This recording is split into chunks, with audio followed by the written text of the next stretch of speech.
Hawa n'avait que 12 ans, mais sa vie était déjà remplie de lourdes responsabilités. Elle vivait dans un petit village où les maisons étaient simples et souvent abîmées. Les routes étaient poussiéreuses et défoncées, et chaque pas qu'elle faisait, ses pieds nus se couvraient de terre. Elle portait des vêtements usés, décolorés par le soleil.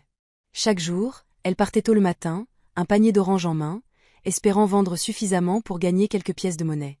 Ces oranges, tout ce qu'elle avait, étaient ses seules ressources. Le village où elle vivait était pauvre, et la plupart des gens n'avaient pas beaucoup d'argent. Hawa était l'une des plus jeunes dans ce monde d'adultes qui luttaient pour survivre. Mais ce qui pesait le plus sur son cœur, c'était son frère, Mahdi. Mahdi était malade depuis longtemps, et Hawa savait qu'il avait besoin de médicaments coûteux pour guérir. Chaque jour, elle voyait sa mère pleurer en silence, n'ayant pas l'argent nécessaire pour payer les soins. Hawa aimait profondément son frère, et l'idée de le voir souffrir sans pouvoir rien faire la déchirait. Elle savait qu'il ne survivrait pas s'il n'était pas soigné à temps, mais chaque jour, elle n'avait pas assez d'argent pour acheter ce dont il avait besoin. Elle se levait à l'aube, marchait des heures sous le soleil brûlant pour essayer de vendre ses oranges. Mais la plupart du temps, les passants étaient trop occupés ou trop pauvres pour acheter. Le peu d'argent qu'elle gagnait ne suffisait même pas à nourrir sa famille. Hawa se sentait impuissante, écrasée par la lourdeur des responsabilités. Mais elle n'abandonnait pas. Elle continuait, jour après jour, en espérant qu'un miracle viendrait, que peut-être un jour elle pourrait sauver son frère. Mais plus les jours passaient, plus le désespoir grandissait dans son cœur. Ce jour-là, le soleil brillait fort et la chaleur était écrasante. Hawa, comme chaque matin, vendait ses oranges près du marché, espérant réussir à en vendre quelques-unes pour aider sa famille. Ses mains étaient rouges et fatiguées de tenir le panier, et son regard se posait souvent sur les passants, espérant qu'un d'entre eux s'arrêterait pour acheter. Mais le marché était presque désert, et la tristesse dans son cœur grandissait chaque minute. C'est alors qu'un vieil homme, tout de noir vêtu, s'arrêta devant elle. Il était courbé par les années, son visage marqué par le temps. Ses cheveux étaient blancs et sa peau, ridée, témoignait de toute une vie de labeur. Il semblait être un homme pauvre, tout comme les autres, mais il avait quelque chose d'étrange, une calme sérénité dans son regard. Il regarda Hawa un long moment, ses yeux d'un bleu perçant scrutant son visage, et quelque chose dans son regard fit que la petite fille se sentit vue, comme si cet homme pouvait lire ses pensées les plus profondes. Puis, sans un mot, il tendit sa main et lui donna une pièce de monnaie. Pas une pièce ordinaire, mais une pièce bien plus grosse que ce qu'Hawa aurait pu espérer pour une orange. Ses yeux s'écarquillèrent de surprise. Elle avait l'habitude de recevoir des pièces petites, des centimes, mais jamais une somme aussi généreuse. « Tu es une petite fille généreuse », lui dit-il d'une voix douce, mais avec une autorité tranquille, comme s'il savait exactement qui elle était. Hawa ne savait pas comment réagir. Elle regarda la pièce dans sa main, puis leva les yeux vers l'homme. Il n'avait rien de plus à lui offrir, mais il sembla vouloir ajouter quelque chose. « Un jour, tu devras me rendre un service, » dit-il simplement, son regard fixé sur elle. Ses paroles étaient mystérieuses, presque comme une promesse. Hawa, touchée mais confuse, hocha la tête, ne comprenant pas tout à fait ce qu'il voulait dire. « Un service ? Mais pourquoi moi ?» pensa-t-elle, mais elle n'osa rien dire. L'homme sourit encore une fois, un sourire qui semblait cacher 1000 secrets, et s'éloigna lentement, disparaissant dans la foule. Hawa resta là, immobile, la pièce dans sa main. Ses yeux suivaient l'homme jusqu'à ce qu'il disparaisse au coin de la rue. Elle se demanda si c'était un rêve, si quelqu'un d'autre aurait fait un geste pareil pour elle. Le geste de cet homme, aussi simple qu'il fût, était comme un rayon de lumière dans l'obscurité de sa vie. Elle n'avait jamais reçu une telle gentillesse d'un étranger. Elle garda cette rencontre dans son cœur, se promettant de ne jamais oublier ce sourire, ni cette pièce, ni les mots mystérieux qu'il avait laissés derrière lui. Quelque chose dans cette rencontre avait changé quelque chose en elle, un espoir fragile, mais précieux. Un espoir que peut-être, un jour, quelqu'un l'aiderait, tout comme elle avait aidé son frère à survivre, sans rien attendre en retour. Quelques semaines après cette rencontre étrange, Hawa n'avait toujours pas oublié l'homme qui lui avait donné la pièce. Elle se demandait souvent qui il était, d'où il venait, et pourquoi il l'avait choisi, elle, parmi tant d'autres. Mais la vie reprenait son cours, avec ses moments de joie fugace et de lourdes journées de travail. Ses oranges s'épuisaient plus vite que l'espoir dans son cœur, et son frère Mahdi, malgré les prières de sa mère et tous les efforts d'Hawa, devenait de plus en plus faible. Puis un matin, alors que la lumière peinait à percer les nuages, l'homme mystérieux revint. Hawa le reconnut tout de suite lorsqu'il se présenta à la porte de leur maison, bien habillé, son regard calme mais perçant. Cette fois, il n'était pas seul. Il était accompagné de plusieurs hommes vêtus de costumes sombres, portant des sacs et des paniers remplis de cadeaux précieux. Des tissus rares, des bijoux, et des sommes d'argent qui brillaient comme des étoiles dans la main de ses parents. Hawa observa, perplexe, tandis que ses parents les accueillèrent chaleureusement. Ils avaient l'air étonnés mais ravis, comme si cet homme leur apportait une chance inespérée. Ibrahim s'avança, avec une voix profonde et ferme, s'adressa à ses parents. « J'ai vu la situation dans laquelle vous vous trouvez. Votre fille est une âme généreuse, et je suis prêt à vous offrir une grande fortune en échange de son mariage avec moi. » Il marqua une pause, laissant ses mots pénétrer. « Je suis un homme riche, bien plus que ce que vous pouvez imaginer. Vous n'avez pas à vous inquiéter pour l'avenir de votre famille. Tout ce que je demande en retour, c'est qu'Hawa accepte de devenir ma femme. » Les parents d'Hawa, accablés par la pauvreté, par les nuits sans sommeil et les journées remplies d'inquiétude, se regardèrent un instant. Ils savaient ce que cela signifiait. Une chance de sortir de cette misère, de donner à leur famille une vie meilleure, un avenir où leurs enfants ne mourraient pas de faim. C'était une offre qu'ils ne pouvaient pas refuser. Hawa, debout dans l'ombre de la porte, entendit les paroles de ses parents. Ils acceptaient, ils semblaient enthousiastes, presque reconnaissants. Mais elle ne pouvait pas y croire. Comment pourrait-elle épouser un homme de 70 ans, un homme qu'elle ne connaissait pas, juste pour sauver sa famille? Comment accepter une telle proposition, si cela signifiait abandonner tout ce qu'elle avait espéré dans la vie? Les larmes montèrent dans ses yeux, mais elle les essuya rapidement. Elle ne voulait pas montrer sa peine devant ses parents. Elle aimait sa famille plus que tout, et elle savait que, dans un monde où l'espoir semblait épuisé, cette offre était une chance. Mais son cœur se brisait à l'idée de devoir épouser cet homme. Dans sa chambre, seule, elle se laissa tomber sur son lit.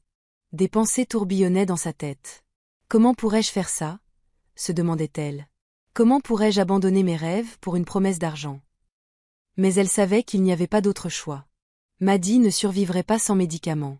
Ses parents ne pourraient jamais échapper à la pauvreté sans un miracle. Finalement, après des heures de larmes et de réflexion, Hawa comprit que, dans ce monde cruel, parfois, il fallait faire des sacrifices pour ceux que l'on aime. Elle se résigna à accepter. C'était le seul moyen de sauver son frère, d'offrir une vie meilleure à sa famille. Elle se leva, se rendit dans la pièce principale où l'homme attendait, et, d'une voix tremblante mais déterminée, elle accepta. « Je le ferai, » dit-elle. « Je me marierai avec vous. » Cette décision la brisa un peu plus à chaque mot, mais elle savait que c'était la seule option. Elle regarda ses parents, les yeux pleins de tristesse, et leur visage rayonnant de soulagement. Hawa avait fait son choix. Mais, dans son cœur, un poids lourd était né, un sacrifice qu'elle porterait toute sa vie. La nuit tomba lentement sur le village, et Hawa s'enferma dans sa chambre, le cœur lourd de 1000 pensées. Les murs de la petite maison semblaient se refermer sur elle, l'écrasant sous le poids de ses émotions. Dans l'obscurité, elle s'assit sur son lit, les genoux serrés contre sa poitrine, et la tête remplie de questions sans réponse. Elle aimait sa famille plus que tout, et tout ce qu'elle faisait, elle le faisait pour eux. Mais comment expliquer cette douleur qui la dévorait à l'idée d'épouser un homme qu'elle ne connaissait pas, qu'elle n'aimait pas, et qui était bien plus vieux qu'elle? Elle n'était qu'une enfant. Comment un mariage pouvait-il régler le malheur de son frère, les souffrances de sa famille? Ses pensées se mêlaient, se bousculaient. Elle imaginait la vie qui l'attendait, un homme vieux, des jours sombres, un avenir sans promesse. Elle se voyait en robe de mariée, les yeux noyés de larmes, fuyant la réalité de cette situation, cherchant à se cacher dans un monde qu'elle ne pouvait même pas comprendre. Les souvenirs d'autrefois, quand elle courait dans les champs avec son frère, insouciante et libre, la submergeaient. Avant, elle n'avait à se soucier de rien, si ce n'était de sauver Madi. Elle se souvenait des moments où elle le serrait contre elle, rassurée par l'idée qu'ils allaient s'en sortir, qu'ils allaient être heureux, ensemble. Mais cette époque semblait désormais lointaine, presque irréelle. Elle ferma les yeux, laissant les larmes rouler sur ses joues. Pourquoi fallait-il que la vie lui impose une telle décision? Pourquoi fallait-il qu'elle choisisse entre son bonheur et celui de sa famille? Elle ne voulait pas d'une telle vie. Mais elle savait aussi qu'elle n'avait pas le choix. Elle avait vu la fatigue dans les yeux de ses parents, vu leur espoir de sortir de la pauvreté, vu la souffrance de son frère, qui se battait chaque jour pour vivre. Si elle refusait cette offre, tout serait plus difficile, peut-être même impossible. Son frère mourrait, et ses parents continueraient de lutter sans fin. Au bout de longues heures, Hawa comprit qu'elle devait sacrifier son propre bonheur.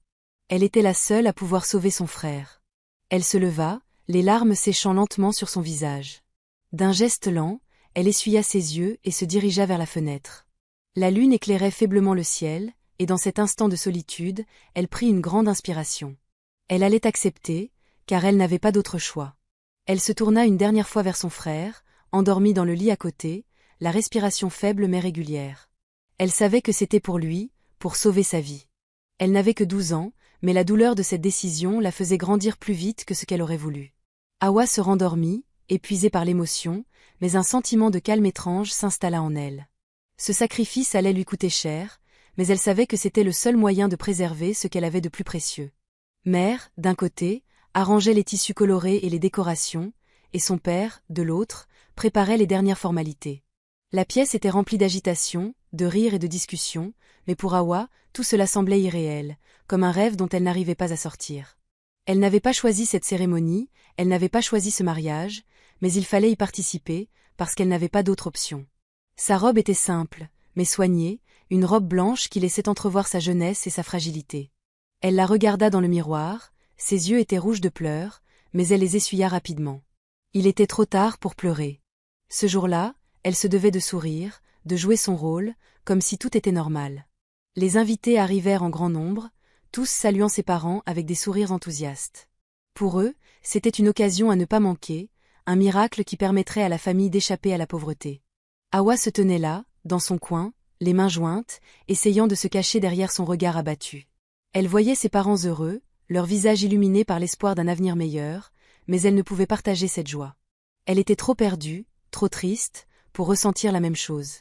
Quand Ibrahim arriva, les invités se tournèrent pour le saluer. Il marchait lentement, le visage marqué par l'âge, mais d'une dignité qui imposait le respect. Il était grand, bien habillé, mais il ne ressemblait en rien à l'homme que l'on rêve d'épouser. Ses cheveux étaient blancs, et son corps semblait usé par les années. Ses yeux étaient fatigués, mais ils brillaient d'une certaine sagesse. Il s'approcha d'Hawa avec un sourire poli, mais son sourire n'atteignait pas ses yeux. Hawa ne pouvait s'empêcher de se sentir oppressée sous son regard, comme si cet homme, bien qu'il fût respectueux, était un inconnu dont elle ne connaissait rien. La cérémonie débuta, et Hawa se sentit comme une spectatrice de sa propre vie. Les mots échangés par les prêtres, les bénédictions prononcées, tout cela semblait irréel, comme si elle n'y appartenait pas. Les autres souriaient, certains pleuraient de joie, mais Hawa ne pouvait se débarrasser de ce sentiment de vide. Elle se demandait ce qu'elle avait fait pour mériter cela, pourquoi elle devait être la clé d'un avenir qu'elle n'avait pas choisi. Ibrahim prit sa main doucement, avec un respect qui la surprit, et ils échangèrent des vœux. Il ne lui demanda pas si elle était heureuse, il ne chercha pas à savoir si elle avait peur. Il semblait simplement soulagé, comme s'il accomplissait un devoir envers lui-même et sa famille. Hawa, les yeux baissés, se contenta de prononcer les mots attendus. Elle n'avait pas d'autre choix. La réception qui suivit fut bruyante et festive. Les invités dansaient, riaient, et mangeaient des mets délicieux, mais Hawa n'avait ni l'envie ni l'énergie de participer. Elle se sentit plus seule que jamais, perdue dans un monde qu'elle ne comprenait plus. Ses parents étaient entourés, heureux de voir leurs rêves devenir réalité. Ils parlaient déjà de l'avenir, de la fortune qui leur permettrait de vivre enfin sans manquer de rien, mais Hawa n'avait qu'une pensée qui tournait dans son esprit. Comment pouvais-je changer ma vie après un tel mariage? Elle se leva discrètement de la table, cherchant un moment de répit. Elle s'éloigna dans le jardin, seule sous le ciel étoilé, le vent frais effleurant son visage. Là, dans la solitude de la nuit, elle laissa ses émotions déborder, pleurant enfin, après des semaines de répression. Elle pleura pour la perte de son enfance, pour le rêve brisé qu'elle avait laissé derrière elle, et pour l'avenir incertain qui l'attendait. Mais quelque part, au fond de son cœur, elle savait qu'elle avait fait ce sacrifice pour sa famille, et qu'il n'y avait pas d'autre choix. Le mariage, bien qu'il ait été arrangé et imposé, marquait le début d'une nouvelle vie, une vie qu'elle devait désormais accepter, même si son cœur était brisé. Les jours suivants, Hawa commença à s'habituer à sa nouvelle vie aux côtés d'Ibrahim. Bien qu'au début elle ait gardé ses distances, son esprit tourmenté commença à se calmer peu à peu. Ibrahim, loin d'être le vieil homme autoritaire qu'elle avait imaginé, se révéla bien plus complexe. Il ne lui imposait rien, ne lui faisait jamais de reproches. Au contraire, il semblait la laisser évoluer à son rythme, lui offrant des moments de calme et de respect, loin de l'idée qu'elle se faisait d'un mariage forcé. Au fil des semaines, Hawa commença à observer Ibrahim sous un jour nouveau. Le vieil homme n'était pas cruel ni égoïste, bien qu'il fût d'un autre âge. Il se montrait toujours calme et posé, prenant le temps de lui parler, de l'écouter. Un jour, alors qu'ils étaient tous deux assis dans le salon, après le dîner, il entama une conversation qui bouleversa l'image qu'Hawa avait de lui. « Tu sais, Hawa, j'ai eu une vie longue, mais pas facile. J'ai pris beaucoup de mauvaises décisions. Je pensais que l'argent, le pouvoir, était tout ce dont on avait besoin pour être heureux. Mais avec le temps, j'ai compris que tout cela ne valait rien sans les gens que l'on aime. » Il marqua une pause et son regard se perdit dans le vide, comme s'il revivait un passé douloureux. J'ai fait beaucoup d'erreurs, mais aujourd'hui, je veux réparer ce que j'ai pu briser. Hawa écoutait attentivement, touchée par ces mots qu'elle n'attendait pas de la part d'un homme de son âge. Ibrahim lui parla de sa jeunesse, de ses ambitions dévorantes et de sa solitude. Il avait choisi de vivre une vie de retrait, loin des conflits du monde extérieur, après avoir vu ses proches souffrir à cause de ses décisions. Il avait perdu des gens qu'il aimait, sacrifié des liens précieux pour poursuivre une carrière sans fin, amassant une richesse qui, au final, ne l'avait rendu heureux que de façon éphémère. Je me suis concentré sur le travail, la richesse, et j'ai oublié les vraies choses importantes de la vie, dit-il en soupirant. Aujourd'hui, je regrette de ne pas avoir eu d'enfant, de ne pas avoir vécu une vie plus pleine d'amour. Mais toi, Hawa, tu es différente. Tu as un cœur pur, et cela me touche profondément.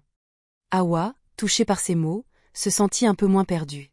Elle avait cru que ce mariage n'aurait aucun sens, qu'elle passerait ses jours dans l'ombre d'un homme qu'elle ne pouvait pas comprendre. Mais petit à petit, elle réalisait qu'Ibrahim n'était pas ce monstre froid qu'elle avait imaginé. Il était humain, avec ses propres blessures, ses regrets et ses rêves brisés. Il n'était pas l'homme que l'on rêve d'épouser, mais il avait des qualités qu'elle ne soupçonnait pas. Un jour, après une longue discussion sur ses erreurs passées, il lui dit « J'ai appris qu'il n'est jamais trop tard pour changer, pour se redécouvrir soi-même. Et toi, Hawa, tu m'as appris quelque chose d'essentiel. Tu m'as montré ce que signifie être humain. Tu m'as appris à redonner, à aimer, à offrir ce que j'ai de meilleur. » Hawa sentit une chaleur nouvelle s'installer en elle. Ce n'était pas de l'amour qu'elle ressentait encore, mais une forme de respect, une reconnaissance pour cet homme qui, malgré son âge et son passé, essayait de comprendre et de réparer. Petit à petit, elle commença à voir en lui un père spirituel, un guide plus qu'un époux. Sa douleur commençait à s'apaiser, remplacée par une forme d'apaisement intérieur. Elle n'était pas encore prête à l'accepter totalement, mais elle commençait à comprendre que, parfois, les gens qui semblent les plus éloignés de nous peuvent devenir les plus proches, simplement parce qu'ils comprennent ce que c'est que souffrir, et qu'ils cherchent aussi à se racheter. Ibrahim lui avait offert quelque chose de précieux. Une chance de grandir, de comprendre la complexité de la vie et de ses erreurs. Ainsi, Hawa commença à voir cet homme sous un jour nouveau, pas comme un prisonnier de son passé, mais comme quelqu'un qui, au fond, cherchait à réparer ce qu'il avait brisé, tout comme elle cherchait à sauver son frère et sa famille. Un matin, alors que le soleil brillait doucement à travers les rideaux de la maison, Ibrahim invita Hawa à s'asseoir avec lui dans le jardin.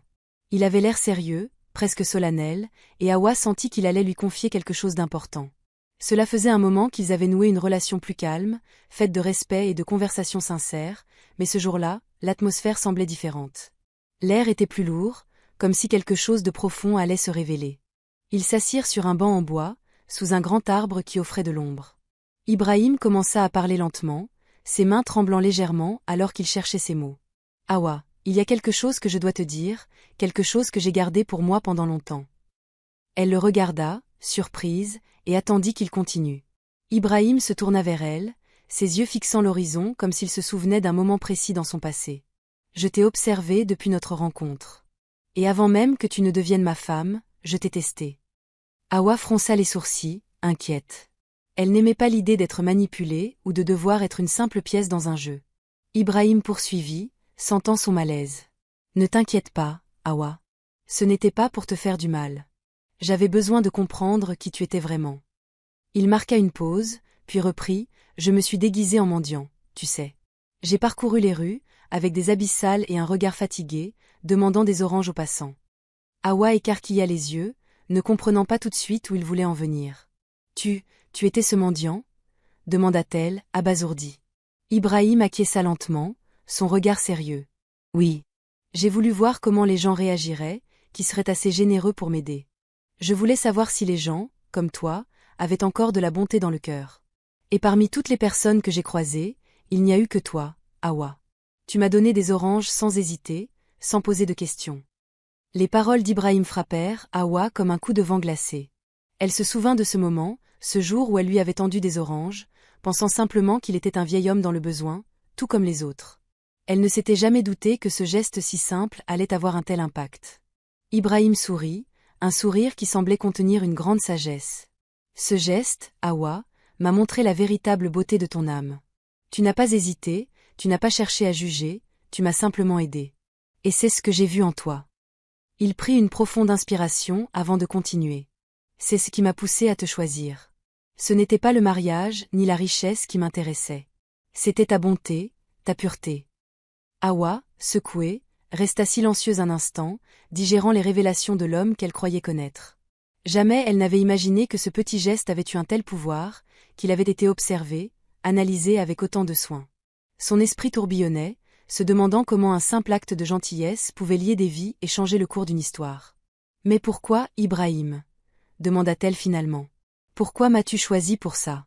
Pourquoi m'avoir testé de cette manière ?» Elle avait des questions, des milliers de questions, mais elle restait coincée dans sa gorge, le poids de ses émotions les rendant difficiles à exprimer. Ibrahim la regarda d'un air calme, presque triste. « Parce que je croyais que, peut-être, il n'était pas trop tard pour moi. Pour comprendre que la richesse, l'argent et le pouvoir ne peuvent pas réparer les erreurs du passé. Je t'ai vu, Hawa, et j'ai vu en toi l'opportunité de racheter mes fautes, d'aider quelqu'un qui, à son tour, pourrait faire quelque chose de grand avec ce que j'avais à offrir. » Hawa se sentit envahie par un mélange de colère et de gratitude. Elle avait été utilisée sans le savoir, mais d'une manière qu'elle ne pouvait pas totalement dénigrer. Elle savait que Ibrahim n'était pas parfait, mais il n'était pas non plus un homme sans cœur. Peut-être, après tout, ce test n'était pas une manipulation, mais une manière pour lui de chercher une véritable connexion, un moyen de trouver quelqu'un de pur dans un monde qu'il avait oublié. Elle le regarda droit dans les yeux, un peu plus sereine. « J'ai été naïve, Ibrahim, mais je comprends. Ce n'était pas une simple pièce de monnaie que tu voulais offrir. C'était un geste plus profond, une chance de réparer ce qui avait été brisé. » Ibrahim hocha la tête, un sourire triste mais reconnaissant flottant sur ses lèvres. « Tu as compris, Hawa. Et maintenant, c'est à toi de choisir ce que tu feras avec ce que je t'ai donné. » Hawa, bien que bouleversée, se sentit plus forte. Ce secret, bien qu'il ait été lourd à entendre, lui apporta une forme de paix. Elle savait que, malgré tout, ce geste de générosité n'était pas qu'un test. C'était aussi un cadeau qu'elle pouvait maintenant transformer pour sa propre vie et pour les autres. Un soir, alors qu'ils étaient tous deux assis dans la bibliothèque, entourés de livres et de souvenirs, Ibrahim prit la parole d'un ton grave. Hawa écoutait attentivement, sentant que quelque chose de lourd allait être révélé. « Hawa, je sais que tu n'as pas encore tout compris, mais je veux que tu saches que mon temps est compté. » Il marqua une pause, comme s'il réfléchissait à chaque mot qu'il allait prononcer. « J'ai vécu une vie solitaire. Je n'ai jamais eu d'enfant, je n'ai jamais créé de famille. » Ses yeux se remplirent d'une étrange mélancolie. « J'ai amassé des biens, de l'argent, des terres, mais à quoi cela sert-il si je n'ai personne à qui léguer tout cela ?» Hawa se sentait un peu perdue. Elle savait que Ibrahim n'était pas jeune, qu'il avait une grande richesse, mais elle n'imaginait pas que cela le préoccupait autant. Elle attendit qu'il continue, et il reprit doucement, « Je n'ai pas d'héritier direct. Je suis vieux et mon corps commence à me trahir. Mais en toi, j'ai vu une personne capable de faire bien plus que ce que moi, je n'ai jamais pu accomplir. » Il se tourna vers elle, son regard fixe, presque intense. « Je veux te léguer ma fortune, Hawa. Ce n'est pas un acte de charité, c'est une décision que je prends parce que je crois en toi. Je crois que tu peux changer le monde avec ce que je vais te laisser. » Ces paroles frappèrent Hawa comme un éclair. Elle n'arrivait pas à saisir pleinement la portée de ce qu'il venait de dire. Elle n'était qu'une jeune fille, encore remplie de doutes et de peurs. Comment pouvait-elle, elle, utiliser une telle richesse, un tel pouvoir? Mais peu à peu, elle comprit que Ibrahim ne lui offrait pas simplement une vie meilleure. Il lui offrait une chance de transformer son monde, de créer quelque chose de grand, de porter un héritage d'espoir et de changement. Ibrahim, sans enfant et sans famille, choisissait de léguer son bien le plus précieux à une fille qu'il avait vue, à travers un simple geste, comme un miroir de sa propre humanité. Hawa n'avait pas encore réalisé toute l'ampleur de la responsabilité qui reposait sur ses épaules, mais une chose était sûre. Ce n'était pas seulement de l'argent qu'il lui offrait, mais un pouvoir de transformation qu'elle n'aurait jamais imaginé. Les mois passèrent, et Hawa commença à se transformer. La fortune d'Ibrahim, dont elle avait hérité, ne changea pas seulement sa vie, elle changea la vie de milliers de personnes. Hawa, autrefois une simple fille qui vendait des oranges pour sauver son frère, était désormais à la tête de projets de grande envergure. Elle n'utilisait pas l'argent pour elle-même, mais pour aider ceux qui, comme elle, avaient grandi dans la misère, ceux qui n'avaient pas de voix dans un monde injuste. Elle se lança dans la construction d'écoles, des lieux où les enfants pouvaient apprendre et rêver d'un avenir meilleur. Des hôpitaux virent le jour dans les villages les plus reculés, offrant des soins médicaux aux familles qui n'avaient jamais eu accès à la santé. Hawa créa aussi des fondations pour aider les femmes à s'émanciper, leur donner les moyens de se défendre et de bâtir leur propre avenir. Elle croyait fermement que l'éducation et la santé étaient les bases essentielles pour sortir de la pauvreté, et elle ne ménagea aucun effort pour donner ses chances à ceux qui en avaient besoin. Au fil des années, Sa réputation grandit. Elle devint un symbole d'espoir pour les opprimés, une femme qui, malgré son passé difficile, avait su se lever pour changer le monde. Les gens venaient de loin pour la rencontrer, pour entendre ses discours inspirants sur la lutte contre l'injustice et la pauvreté. Hawa avait compris que sa propre ascension ne signifiait rien si elle ne pouvait pas aider les autres à faire de même. Elle leur offrait la possibilité de s'élever, de sortir de la souffrance et de trouver leur propre voie. Elle ne cherchait pas la reconnaissance, mais au fur et à mesure qu'elle aidait, elle devenait un modèle. Une jeune fille, autrefois ignorée et rejetée, était devenue une femme puissante, respectée par les plus grands leaders du monde. Son nom était synonyme de changement, de progrès et de dignité pour les plus vulnérables. Les enfants la voyaient comme un phare, une lumière dans un monde parfois sombre. Les femmes la considéraient comme un exemple à suivre, une preuve vivante que tout était possible, même quand la vie semblait ne laisser aucune chance. Hawa savait que la route était encore longue, mais elle n'avait plus peur. Elle savait maintenant que ce n'était pas seulement de la richesse qu'elle avait héritée d'Ibrahim, mais aussi d'un pouvoir qu'elle comptait utiliser pour défendre ceux qui n'avaient pas le privilège de se battre. Sa vie était devenue un combat pour la justice, pour l'égalité et pour la dignité humaine. Elle n'était plus la petite fille qui vendait des oranges. Elle était désormais une femme qui, à travers son héritage, avait changé le destin de tout un peuple. Les années passèrent, et Hawa devint une figure incontournable dans le monde de l'humanitaire. Ce mariage qu'elle avait d'abord vu comme une malédiction, un fardeau qu'elle n'avait pas demandé, se transformait peu à peu en une bénédiction. À travers lui, elle avait trouvé un but plus grand, une raison de vivre qui dépassait la simple survie. Ce qu'elle avait perçu comme une fatalité était en réalité un tournant décisif dans son existence, celui qui l'avait propulsée dans un avenir qu'elle n'avait jamais imaginé. Elle comprit que son mariage avec Ibrahim n'avait pas été le début d'une tragédie, mais d'un nouveau départ. Il lui avait offert bien plus que de l'argent, il lui avait offert une opportunité de changer sa vie et celle de ceux qui souffraient, tout comme elle avait souffert. L'amour et la générosité qui s'étaient installés dans son cœur, au fil du temps, étaient devenus les véritables héritages de ce mariage. Ce n'était pas l'argent qui avait transformé sa vie, mais la possibilité d'utiliser cette richesse pour faire le bien, pour redonner à ceux qui n'avaient rien. À mesure que ses projets grandissaient, Hawa comprenait de plus en plus la profondeur de ce qu'Ibrahim lui avait transmis. Il ne lui avait pas juste légué des biens matériels, il lui avait confié un pouvoir, celui de toucher des vies, de faire briller la lumière dans les coins les plus sombres du monde. Ibrahim, malgré son passé, avait cru en elle, et il lui avait transmis non seulement sa fortune, mais aussi sa vision du monde, une vision fondée sur la compassion et la rédemption. Hawa devint un symbole de la puissance de l'empathie. Elle incarna cette idée que la douleur pouvait être transformée en force, que même les épreuves les plus dures pouvaient être utilisées pour bâtir quelque chose de plus grand. Elle savait qu'elle n'était pas seule dans son combat.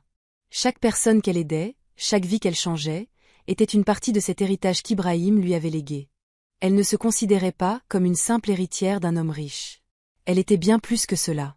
Elle était devenue une leader, une porte-parole des opprimés, un phare d'espoir pour ceux qui pensaient que la pauvreté et la souffrance étaient leur destin. Elle portait désormais en elle un héritage plus précieux que l'argent, celui de l'amour, de la générosité et du courage.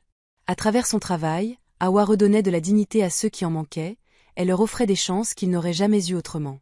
Elle leur prouvait que, même dans les situations les plus désespérées, il y avait toujours une possibilité de se relever, de se battre, de changer son propre destin. En aidant les autres, elle avait trouvé la véritable signification de sa propre vie. Et ainsi, Hawa continua à porter l'héritage de celui qui l'avait vue, non pas comme une petite fille pauvre, mais comme une âme généreuse prête à changer le monde. Ce n'était pas une fin, mais un commencement. Un commencement qui avait le pouvoir de transformer des vies, un acte de générosité à la fois, un rêve à la fois, jusqu'à ce qu'un jour, tout ce qu'elle avait construit ne soit plus seulement son propre héritage, mais celui de tous ceux qui, comme elle, avaient cru que la gentillesse pouvait changer le monde.